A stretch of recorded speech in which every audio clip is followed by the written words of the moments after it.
Танылган журналист Россия һәм Татарстанның атказанган мәдәният хезмәткәре Исмәгыйль Шәрәфиев кайсан булса шушы көннәрдә 70 яшь тулыр иде.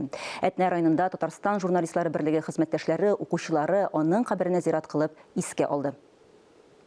Әни әйтәдер, Хәмәти дә әйтәдер. Менә телне яхшы беләсең килсә татар телен. Менә Татарстан яшьләре газетасын укы, анда иң бай тел, иң матур тел менә шул газеттә дип. Һәм иң кызыклы темалар. Шуңа күрә инде Исмәгыйль безнең күңелебездә дә һәм безнең тарихта да мәңге булачак. Bu Jurnalistlar Союзы инициативасы, Ишат Шаминовның инициативасы.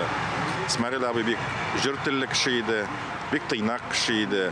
Зур тегениндидер мәҗлесләр ярата торган кеше түгел иде.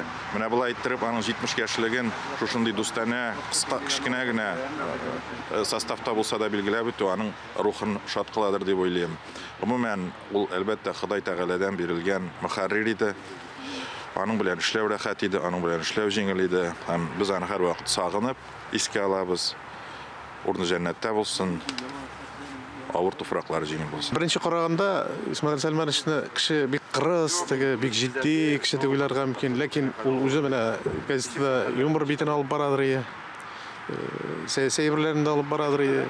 Һәм аның бик зур иде инде өлеше. Ул редактор итеп кенә калмый. Башлар кую дисеңме газетада, үзе идеялар подсказать итү безгә әйтү бөтенесен үзе алып барадыр иде.